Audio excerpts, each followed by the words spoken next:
Hello guys, I am back. നമ്മൾ പാട്ടുമായിട്ട് വന്നേക്കാണ്. നമ്മളിന്ന് പോണ ഡെസ്റ്റിനേഷനാണ് കാസ്റ്റൽ പോയിൻ്റ്. ഈ കാസ്റ്റൽ പോയിൻറ്റിനെ പറ്റി പറയാൻ കുറേ ഉണ്ട്. അതിന് മുന്നേ പോണ വഴി കണ്ടില്ല, എന്ത് ഭംഗിയ സ്കൈ ഒക്കെ. വെറുതെ ഇല്ല ന്യൂസിലാൻഡിന് സ്കൈ നേഷൻ എന്ന് പറയണം. അപ്പോൾ ഈ കാസ്റ്റൽ പോയിൻ്റ് അവിടെ കണ്ടോ 2 പേര് കളിക്കണേ. ഈ കാസ്റ്റൽ പോയിൻ്റ് എങ്ങനെയാണെന്ന് വെച്ചാൽ നോർത്ത് ഐലൻഡിലെ ഏറ്റവും ടോളസ്റ്റ് പോയിൻ്റാണ്. പിന്നെ നമ്മളവിടെ സീലിനെ സ്പോട്ട് ചെയ്തു. നിറയെ സീൽസ് ഉണ്ടായിരുന്നു അവിടെ. പിന്നെ ഇത് അറൗണ്ട് ഒരു 52 മീറ്റേഴ്സ് അബവ് സീ ലെവൽ കാണും. ഇതതിനെപ്പറ്റി ഹിസ്റ്റോറിക്കലി അവൾ കുറേ എഴുതിയിട്ടുണ്ടായിരുന്നു. മൗറി നെയിമാണ് ഇതിൻ്റെ, റങ്കുവ കക്കുവ എന്ന് വെച്ചാൽ വേർ സ്കൈ റൺസ്, അങ്ങനെയാണ് ഇതിൻ്റെ പണ്ടത്തെ പേര്. അത് കഴിഞ്ഞ് ഇപ്പോഴാണിത് ഇങ്ങനെ നമ്മുടെ കാസ്റ്റൽ പോയിൻ്റ് എന്നായത്.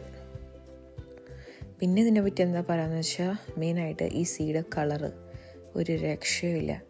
ലൈക്ക് ആ കളർ ഇങ്ങനെ മാറാൻ തോന്നുന്നു. നമുക്ക് തോന്നുന്നു എന്താ 2 കളറായി തോന്നണേന്ന്. അത് അത്ര ക്ലീൻ ആയിരിക്കും, അത് വേറെ വിഷയം. അപ്പോൾ ഈ സീയുടെ കളർ എങ്ങനെയാണെന്ന് വെച്ചാൽ ഈ ഓപ്പൺ സീ ആകുമ്പോൾ ഒരു ബ്ലൂ ഷെയ്ഡായിരിക്കും. ഇത് ഞാൻ ഗൂഗിളിൽ നോക്കിയപ്പോൾ കണ്ടു. ലഗൂൺസിനോ ബീച്ച് സൈഡ് ആകുമ്പോൾ ഒരു ഗ്രീൻ ഷെയ്ഡ് വരും. അപ്പോൾ എനിക്കിത് ഏത് ഷെയ്ഡാണെന്ന് ഡൗട്ട് വന്നു. 2 ഷെയ്ഡ് മിക്സ്ഡ് ആയിരുന്നു. ചിലപ്പോൾ ബ്ലൂയിഷ് ആവും, ചിലപ്പോൾ ഗ്രീനിഷ് ആവും അങ്ങനെ.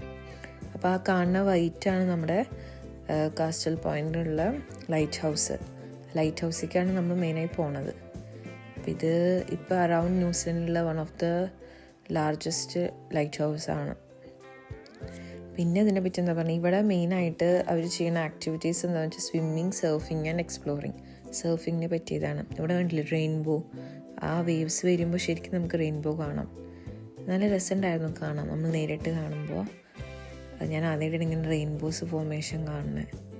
പിന്നെ ഇത് ഇത്തിരി ഡേഞ്ചർ സോണാണ്. ആ എഡ്ജസിക്കൊന്നും പോകാൻ പറ്റില്ല. അതുകൊണ്ട് അവർ മുന്നേ തന്നെ അവിടെ റെസ്ട്രിക്റ്റഡ് ഏരിയ എന്ന് ഇട്ടിട്ടുണ്ട്. നമ്മൾ കുറച്ച് ദൂരെ നിന്ന്. പക്ഷെ കാണാൻ അടിപൊളിയാട്ടോ. ഞങ്ങൾ പോണ സമയത്ത് ഞങ്ങൾക്ക് കാറ്റ് കിട്ടിയില്ല. പക്ഷെ തിരിച്ചു വരുമ്പോൾ ഇത്തിരി വിൻഡ് ഉണ്ടായിരുന്നു. അതുകൊണ്ട് നമ്മളിങ്ങനെ പറന്ന് പോയായിരുന്നു. നമ്മൾ തന്നെ ഇറങ്ങി വന്നു സ്റ്റെപ്സൊക്കെ. അതേപോലെ ആയിരുന്നു. അങ്ങനെ ഞങ്ങൾ അവിടെ നിന്ന് വീട്ടിലേക്ക് പോയി. വീട്ടിൽ പോയി നല്ല ചട്ടിച്ചോറൊക്കെ കഴിച്ച് നമ്മൾ തിരിച്ച് പോവാണ് നമ്മുടെ വീട്ടിലേക്ക്. നമ്മളവിടെ നിന്ന് ജസ്റ്റ് 2-30 മിനിറ്റ്സ് ഉള്ളൂ. അങ്ങനെ ഞങ്ങൾ തിരിച്ചു വന്നുകൊണ്ടിരിക്കുമ്പോൾ അവിടെ അടുത്തൊരു ബി പി ഒരു പെട്രോൾ പമ്പിൻ്റെ ഉള്ളിൽ തന്നെ ഇവിടെ എല്ലാ സൗകര്യവും ഉണ്ടാവും. ലൈക്ക് കോഫി, അങ്ങനത്തെ ഐറ്റംസ്, പിന്നെ ഇങ്ങനത്തെ ചിപ്സൊക്കെ കിട്ടും.